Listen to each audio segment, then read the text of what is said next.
Uh, on Wednesday morning of last week, November the 9th, with a heavy heart. And it seems that something should be said. And I'm certain that I was not alone in my feelings of dismay and disappointment. So as I sat on the side of my bed, I decided I would write a few words to members of my church and send it by email because I felt that something needed to be said to lift the aspirations and the hopes and the dreams of those of us who thought things were different. So I decided to uh, say what I said to my congregation. And this is what I said. I entitled it, God is in Charge. Good morning, family. For many of us around the country, and I dare say around the world, last night was an agonizing night to say the least. A night that began with great anticipation as it related to who would be our next president, slowly but surely turned to dismay and disbelief as we watched the returns from the various states flash across the television screen.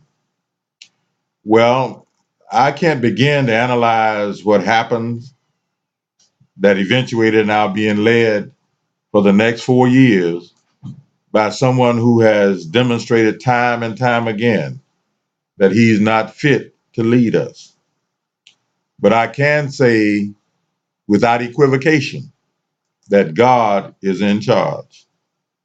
Our hopes were high, and they were bolstered by the posters and the talking heads who assured America that Secretary Clinton was a shoo-in as our next president.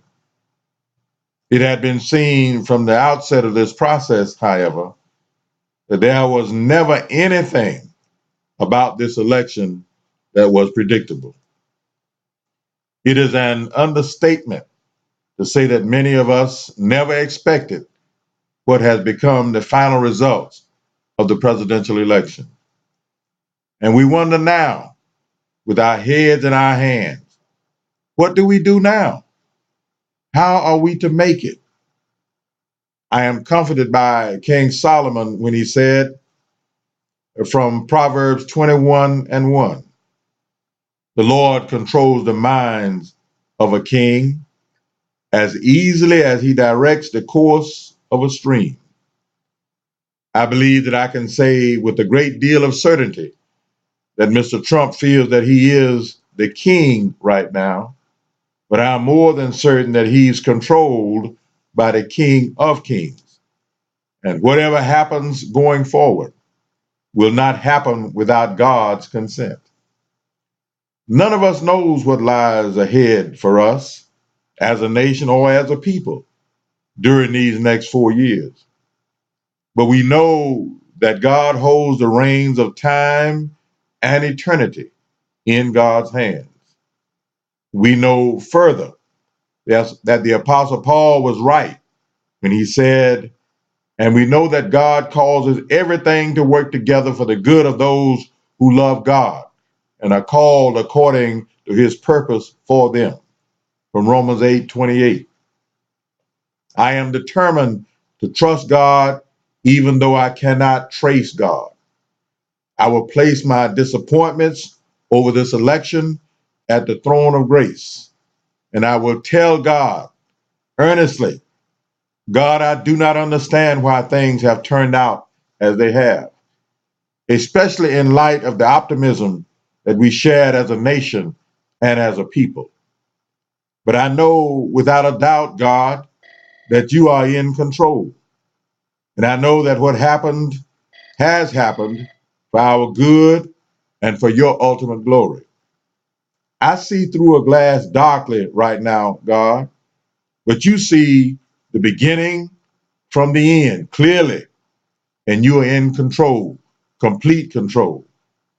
Be faithful, God, for you've always been faithful. My encouragement to all of us is to keep our heads high and believe that God will do what God has always done, and that is never leave us or forsake us. We have been encouraged also by King Solomon when he said, and I quote, "Trust in the Lord with all your heart, and do not rely on your own insight.